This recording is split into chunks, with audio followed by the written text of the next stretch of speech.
പ്ലാസ്റ്ററിങ്ങിൻ്റെ workmanship quality എങ്ങനെ സിമ്പിളായി check ചെയ്യുക എന്നുള്ളതാണ് ഇവിടെ കാണിക്കാൻ പോകുന്നത്. ചുമര് ഒരിക്കലും ബെൻഡ് ഉണ്ടാവാൻ പാടില്ല. ബെൻഡ് ഉണ്ടായി കഴിഞ്ഞാൽ നമ്മൾ പുട്ടി ഇടുന്ന സമയത്ത് അത് നമുക്ക് കൂടുതൽ വർക്ക് വരാൻ ചാൻസ് ഉണ്ട്.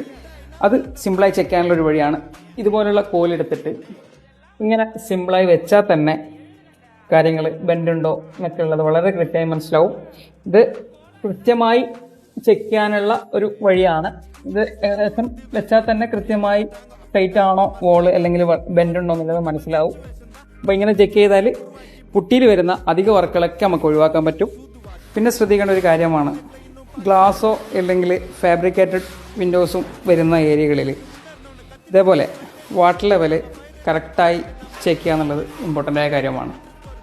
ബോട്ടത്തിലും ടോപ്പിലും ഒരുപോലെ വാട്ടർ ലെവൽ ചെക്ക് ചെയ്ത്, അതുപോലെ സൈഡിലേക്ക് രണ്ട് സൈഡിലും പ്ലംബ് കറക്റ്റ് ചെയ്ത് കൊണ്ടുവന്നാൽ മാത്രമേ ഗ്ലാസ് അല്ലെങ്കിൽ ഫാബ്രിക്കേറ്റഡ് ഡോർസ് വിൻഡോസ് ഒക്കെ ഫിക്സ് ചെയ്യുന്ന സമയത്ത് ഒരു ഗ്യാപ്പ് ഇല്ലാതെ നമുക്കത് പ്രോപ്പറായിട്ട് ഫിക്സ് ചെയ്യാൻ പറ്റുള്ളൂ. അല്ലെങ്കിൽ അത് വാട്ടർ ലെവൽ കറക്റ്റ് അല്ലെങ്കിൽ അവിടെ ഏതെങ്കിലും ഒരു സൈഡിലേക്ക് ഒരു ഗ്യാപ്പ് വരാൻ ചാൻസ് കൂടുതലാണ്. ഈ കാര്യങ്ങളൊക്കെ ശ്രദ്ധിച്ചാൽ നമ്മുടെ പ്ലാസ്റ്ററിംഗ് വർക്കുകൾ വളരെ നന്നായിട്ട് തന്നെ മുന്നോട്ട് പോകും.